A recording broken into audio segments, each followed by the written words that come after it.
مصنف الإمام عبد الرزاق بن همام الصنعاني الحميري المولود سنة 126، وهو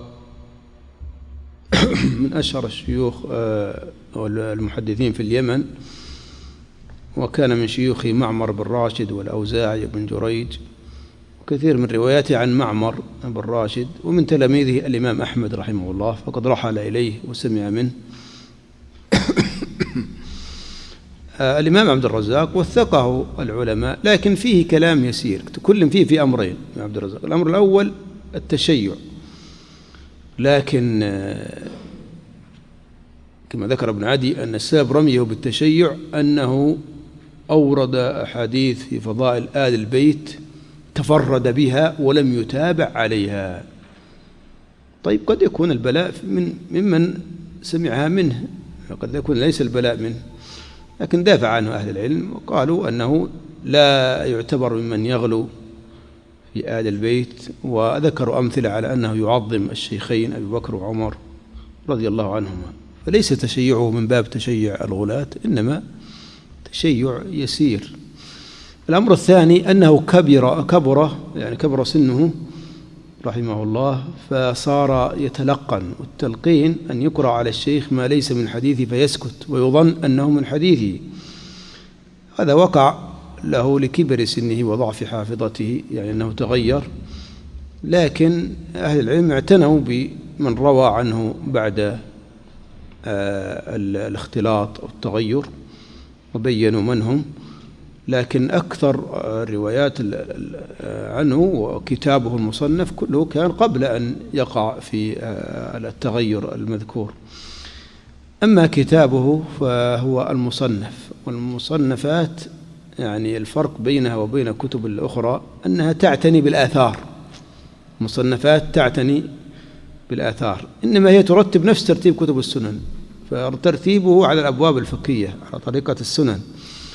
والفرق بينها وبين السنن كما أشرت أن كتب المصنفات تعتني بأقوال الصحابة والتابعين وفتاوى الفقهاء المتقدمين ويوردونها بالأسانيد. أمر ثاني من الفروق أن كتب المصنفات تتفرع فيها الأبواب والمسائل أكثر من كتب السنن، يفرعون أكثر من كتب السنن.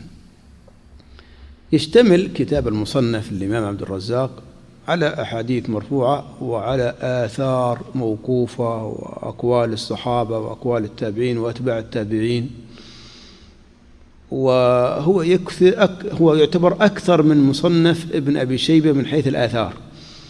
ولذلك إذا أردت أن تبحث عن قول لصحابي أو قول لتابعي، ففي الغالب ترجع إلى هذين الكتابين، فقد تجد يعني هذا الأثر الذي تبحث عنه، بينما قد تبحث عنه في كتب السنن ما تجده، لأن هذه الكتب تعتني بالآثار. يعتبر كتاب مصنف عبد الرزاق يعني من ميزاته أنه موسوعة حديثية ضخمة، وصفه الذهبي بأنه خزانة العلم، حتى بلغت أحاديثه 14,000 حديث، أكثرها آثار موقوفة، أما المرفوعة فهي أقل. من ميزاته أيضا كثرة الآثار كما سبق، ومن ميزاته أن أحاديثه من ميزاته علو الإسناد، كثير ما يروي أحاديث ثلاثية، يعني بينه وبين النبي صلى الله عليه وسلم 3، لأنه رحمه الله متقدم، توفي كما سبق 211. درجة أحاديث المصنف يغلب عليها الصحة، يغلب على أحاديث مصنف عبد الرزاق الصحة، وهناك أحاديث فيها كلام، وأورد له أحاديث في الموضوعات، لأن الأصل أن كتب المصنفات لا تشترط الصحة، فيوجد فيها الضعيف ويوجد فيها الحسن وقد يوجد فيها الواهي، لكن الغالب على أحاديثها الصحة أو الحسن. أما طبعات الكتاب فطبع في الهند في 11 مجلدا بتحقيق حبيب الرحمن الأعظمي. أما الكتب التي خدمت المصنف فمنها فهرس لأحاديث الكتاب عمله محمد حمزة سعد، وزوجته أم عبد الله بنت محروس، وبإشراف عبد الله الحداد، وله أيضا فهارس أخرى يعني غير هذا الفهرس، لكن هذه ميزتها أنها الفهارس تقرب يعني الوصول للحديث، كونك تجد له فهرس على حروف المعجم الهجاء يعني تصل إلى الحديث بسهولة. هذا مثال للمصنفات.